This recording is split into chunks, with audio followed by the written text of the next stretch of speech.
Hey y'all, welcome to the Crafty Cove. If you're new here, thanks so much for stopping by. And if you're a regular, you know how we like to do it here. We do farmhouse decor on a Dollar Tree budget. Today, we are doing a mystery cardboard challenge with some of my great friends here. And our only stipulations are we have to make something out of cardboard that someone asked us to make, and we have to use race car tracks. So we're going to start with DIY number one, and we're going to use the race car tracks.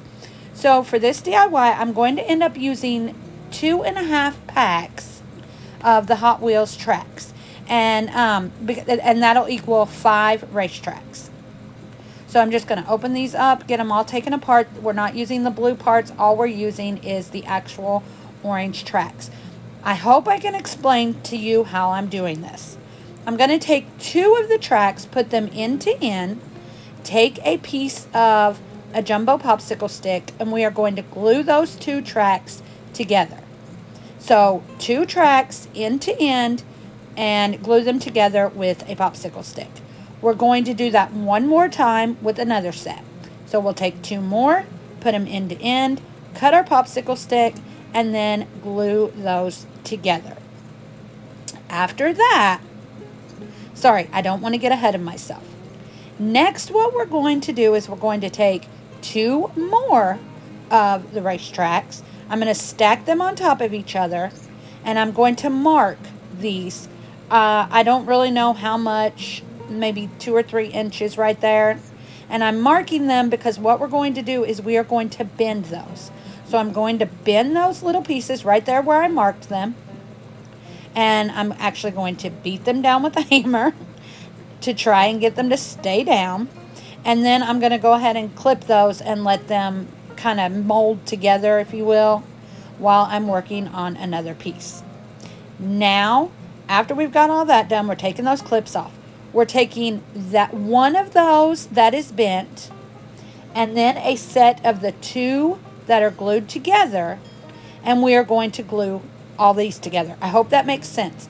Take the 2 that are glued together and put them right there on that bent spot of the one, and then we're just going to put our hot glue down, and they fit together really nicely. So we're going to put our hot glue down, and we are going to glue the 2 pieces to the 1 piece. Y'all, I don't know any other way to explain this, so I'm hoping that by watching it you can kind of figure it out. We're going to do the exact same thing with the other set of 2 and the one and the other bent one. So just hot glue and then stick that set of 2 right to that. I hope this is making sense to y'all. Now, what we're going to do is we're going to, that one that is bent actually becomes the bottom piece of our piece. Does that make sense? And you can see what it looks like. It's a big old giant loop.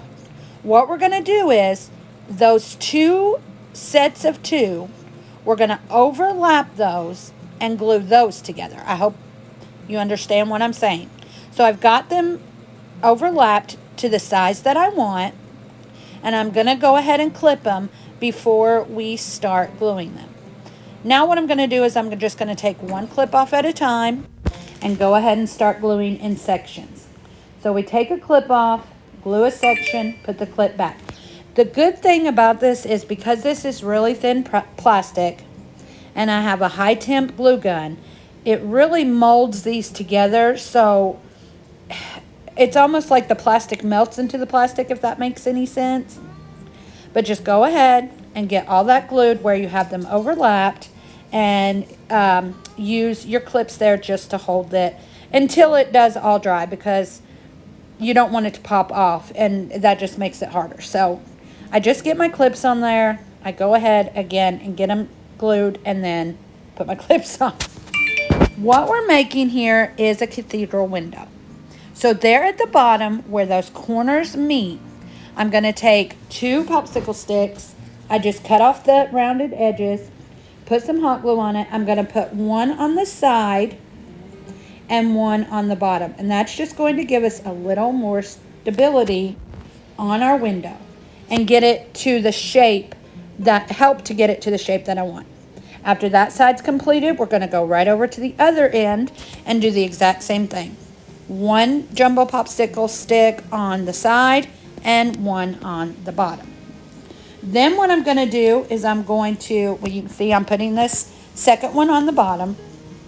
And then in that little space, that little gap that's there, I just measure out a popsicle stick and cut that down and put that also right there in that little space. Again, these are race car tracks. They're durable, but they're not very sturdy.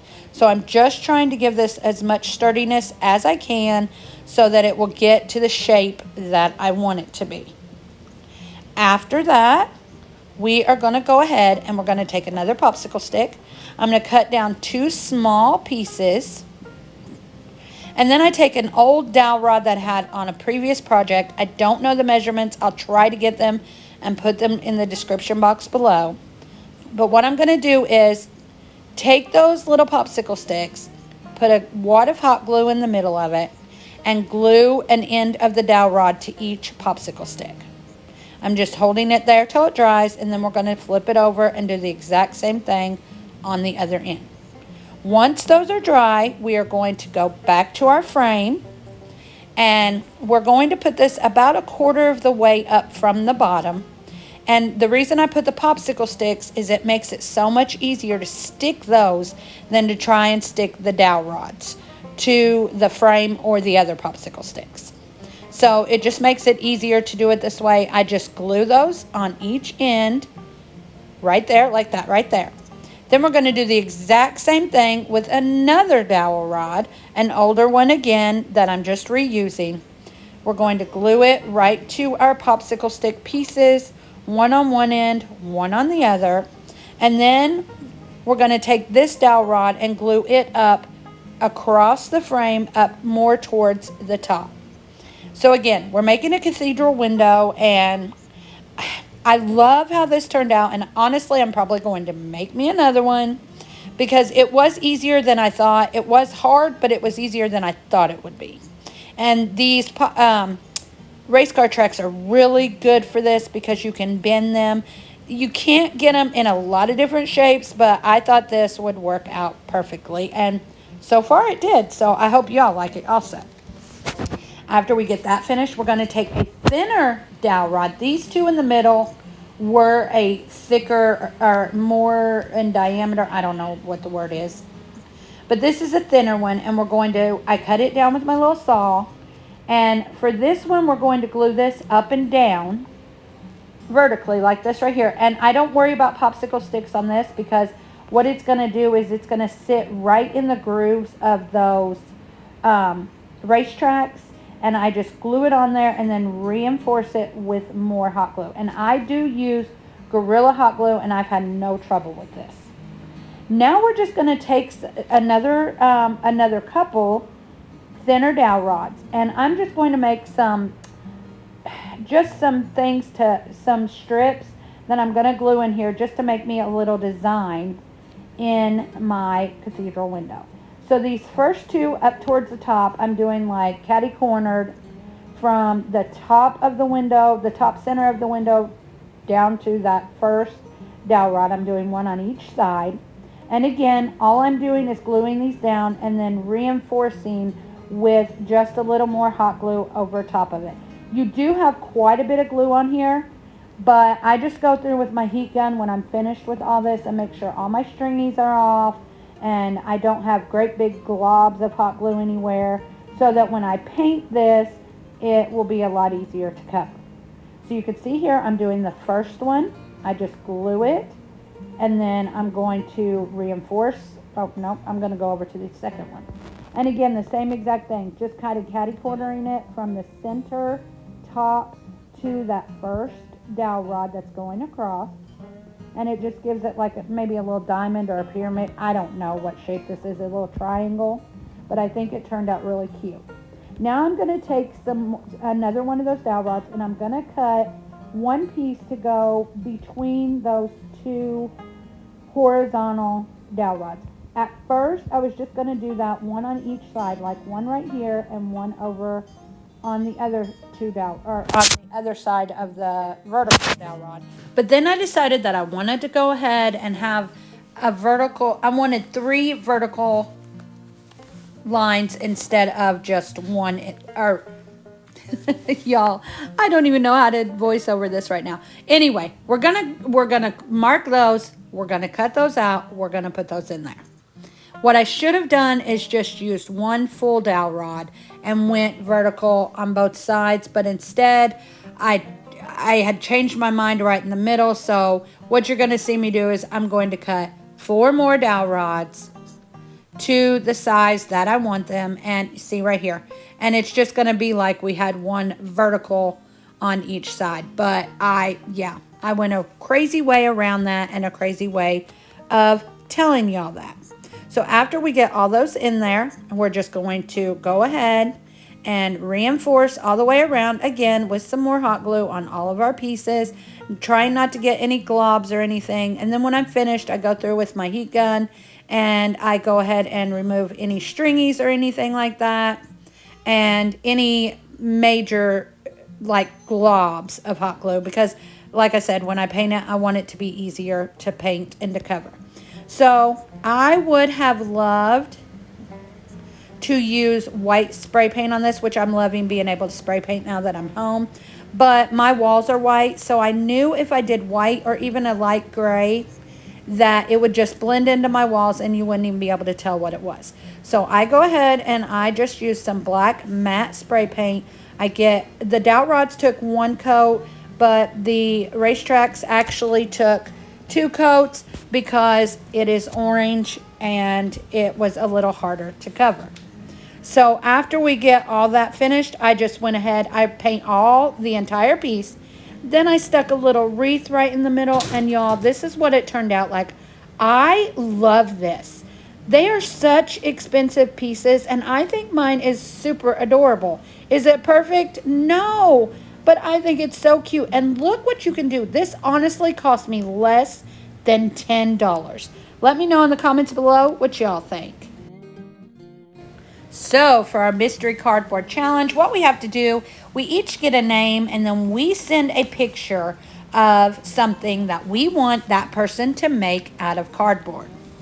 My person that I got was, and this is DIY number 2, was Jackie from Crafting in a Mimi's World. Y'all, she sent me a cute picture of this beautiful rounded Ottoman with jute around it. I tried to make something round and it did not work out for me. So mine is going to be square, not round. So Jackie, I hope that's okay with you. I hope you understand. So I just go ahead and take a Walmart box. And what I'm doing is the flaps that you would fold down to seal the box, I'm just raising them up and I am going to glue them all together. After I get them all glued together, and this stands about 18 inches tall, and after they're all glued together, I go ahead and reinforce this with the good old duct tape. So I'm just going through and just reinforcing the inside of each corner with duct tape, and then I go ahead and reinforce the outside of these corners with duct tape. Again, it's a cardboard box, so I want to make sure it's a little sturdy. Sorry if you see my mouth moving, y'all. I'm listening to K-Love while I'm crafting, and I'm singing along with the music. And if you've noticed different angles and a different background, that's because these projects were so big that I decided to craft in my husband's garage. But I loved it so much that may become an everyday crafting place for me. So after we've got all those taped up, we're going to take a piece of foam board from the Dollar Tree. We're going to flip our box over, and the opening, we are going to go ahead and trace that out of the foam board. We're going to make a little lid. This is going to be a storage ottoman, but it's not going to be a round one. Again, I apologize, Jackie. But I had to work. All I had to work with was this, and I could not figure out how to make this round. So after we cut that out, now we're going to make the sides to our boxes. Again, just cut pieces out, measured and cut pieces out of foam board, and we're just going to make this like a box lid. And the way that I do that is after I get them all cut out, I am just going to glue the smaller piece to our larger piece. You can see right here what I'm doing, going along the edges and then gluing that right together. I do that on all four sides. Here we are on the second longer side. Same thing, just gluing it right to it. And then of course I do, let me see what I do next, y'all. I don't even remember. Oh, we're gonna use our duct tape trick again. Duct tape is good for everything in the South. And we're going to use it to reinforce our lid here. So we're going to get that duct tape on there. Then we're going to do that second side. And then we're going to duct tape that. And then we will do, I've gotten ahead of myself a little bit. I'm so sorry. So now we're going to do the second side. Then we're going to go ahead and do the ends there. Same exact thing. That one I messed up. I had to flip it over. I had it on wrong. So after we get that finished, we're going to do those two sides there. Same exact thing. And of course, go ahead and reinforce all this with duct tape. This is just cardboard and this is just foam board. And I wanted to make sure that these things were not going to come apart. So that's why we're using the duct tape. And one good thing about duct tape is when you use it with hot glue, it's almost like they mold together and give a super, super strong hold. I think I'm showing you all the exact same thing again. I'm not sure what I did here, why it's taking me so long. But anyway, now we are finally to the edges and we're going to do those the exact same way. Each edge gets done the exact same way.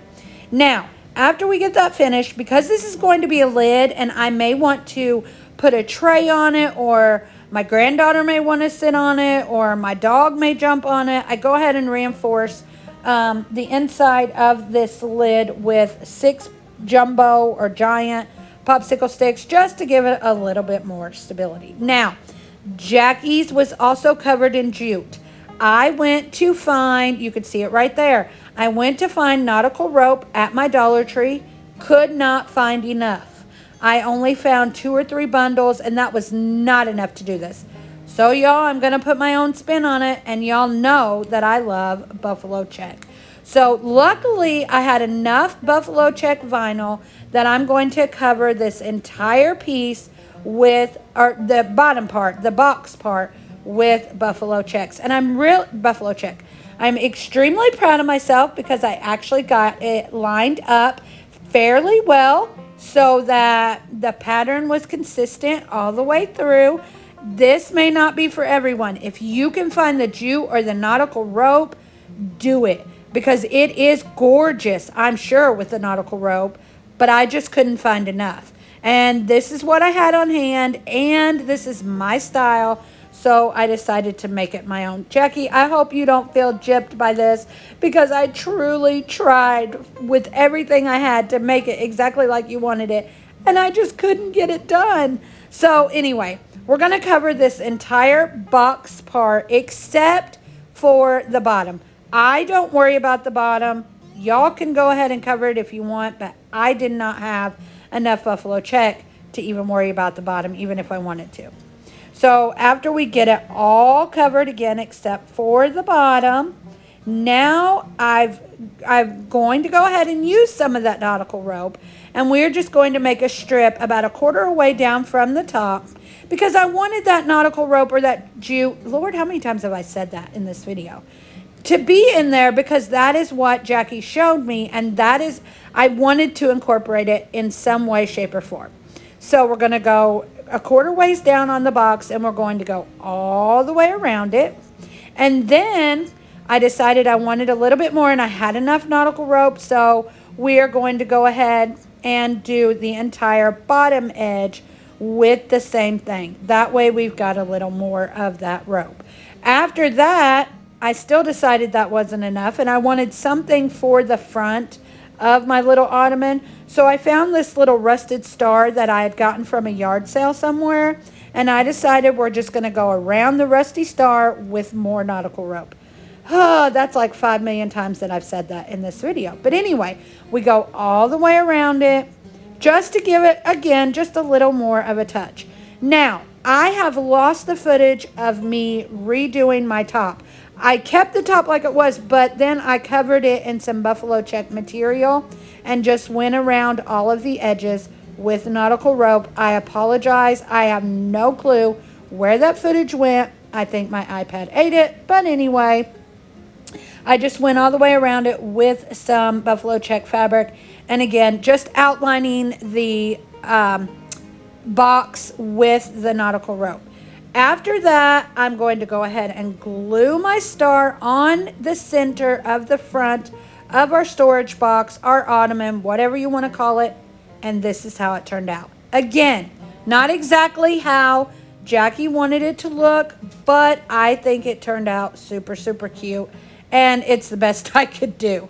So here we are at our final reveal of both of our projects. Again, I had to use a cardboard box and I had to use racetracks from the Dollar Tree. So I think I did fairly well in using the two things. Let me know in the comments below what you think. I appreciate each and every one of you, and I so appreciate these amazing ladies that I get together with every other month to do this mystery cardboard challenge. Don't forget to go check them all out and check out the playlist below. Y'all will not be disappointed. Thank y'all so much for watching. Y'all come back now. You hear?